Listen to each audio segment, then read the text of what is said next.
Terengganu. Seterusnya kita ke Pulau Mutiara langsung bersama Sharmila Rastam. Silakan Sharmila. Terima kasih Nolela Muhammad Nur di Angkasa Puri. Assalamualaikum dan salam sejahtera. Sosioekonomi golongan nelayan di Pulau Pinang terus ditambah baik sejak penubuhan Persatuan Nelayan Negeri atau dikenali sebagai PEN Mutiara pada 1985. Malah kemajuan terus dikecapi kumpulan berkenaan dengan mengusahakan restoran dan hotel PEN Mutiara bertaraf 5 bintang di Batu Maung. Ketua Pegawai Eksekutif PEN Mutiara Aziz Sabdin mengakui restoran yang berdekatan dengan Pelabuhan LKIM Batu Maung telah beroperasi pada 2006 dengan menyediakan rangkaian menu makanan laut yang segar. Kari kepala ikan merupakan antara menu paling popular yang ditawarkan. Malah tidak mahu bergantung dengan restoran makanan sahaja, November tahun lalu PEN Mutiara telah melangkah setapak lagi dengan memulakan operasi hotel dengan kos RM2 juta. Pembinaan hotel ini terbahagi kepada 2 fasa dengan fasa pertama menyediakan 34 bilik penginapan dan fasa kedua pula jumlah bilik akan ditambah kepada 100 bagi kemudahan pelancong dan pengunjung ke negeri ini. Mengulas mengenai konsep hotel, penginapan berkonsepkan Islam diketengahkan memandangkan konsep berkenaan kurang dipelopori. Hasil keuntungan daripada perniagaan ini juga bakal disalurkan kembali kepada nelayan kawasan. Projek-projek yang dikendalikan oleh Persatuan Nelayan sama ada hotel ataupun restoran dan juga projek-projek lain, hasil keuntungannya akan diagihkan kepada 4 Persatuan Nelayan kawasannya, itu keahliannya, dan akan dipulangkan kepada nelayan. Kita telah pun mengeluarkan dividen sebanyak 35% kepada Persatuan Nelayan kawasan. Tabung khas pendidikan, khairat, kematian dan kecemasan juga disediakan kepada ahli persatuan.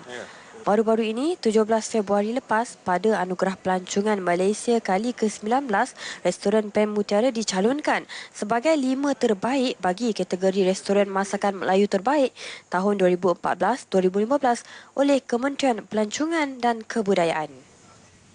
Selepas tempat perlindungan musnah terbakar pada 22 Januari lalu, seorang ibu tunggal berusia 63 tahun bersama anak perempuannya terpaksa menyewa rumah lain untuk berteduh.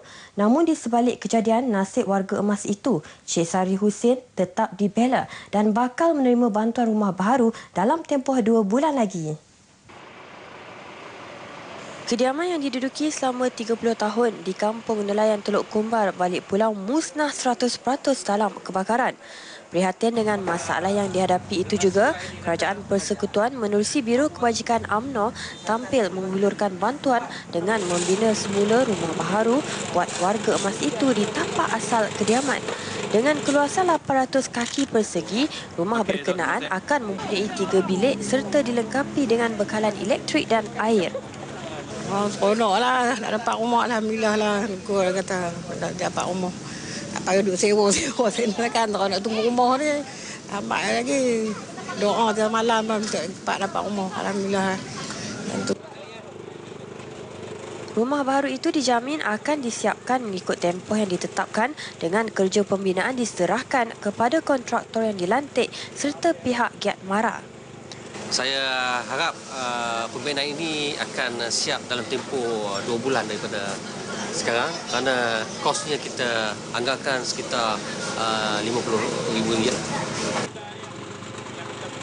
Beliau menyatakan demikian selepas mengadakan lawatan kerja di tapak pembinaan rumah ini yang turut dihadiri ahli parlimennya Datuk Seri Dr. Hilmi Yahya.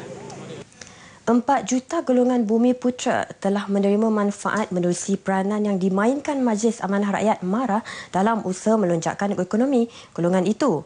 Walaupun telah ditubuhkan lebih sedekad lalu, peranan MARA perlu dicontohi agensi dan badan lain bukan sahaja dalam bidang akademik, namun dalam pembangunan infrastruktur maupun modal insan. Pengerusi Jawatan Kuasa Fokus Group untuk Pembangunan Usahawan Bumi Putra Pulau Pinang, Muhammad Farid Saad mengakui usaha berterusan akan terus dilaksana dengan pelbagai program pembangunan yang dirangka khusus untuk kumpulan sasar. Dan alhamdulillah kita dapat melihat yang lebih kurang 4 juta rakyat Malaysia Bumi Putra yang telah pun mendapat manfaat daripada program-program yang dibuat oleh pihak MARA. Beliau yang juga ahli Dewan Undangan Negeri Adun Pulau Betong menyatakan pendirian itu selepas merasmikan program khidmat masyarakat MARA Hati Emas sempena Hari MARA ke-50 di balik pulau. Pengarah MARA Negeri Irazu Abdul Razak turut hadir pada majlis ini. Program yang berjalan serentak di seluruh negara semalam bertujuan mendekati masyarakat setempat dan memberikan perkhidmatan seperti bantuan persekolahan, mengadakan program gotong royong serta ceramah dan pendidikan berteraskan keusahawanan.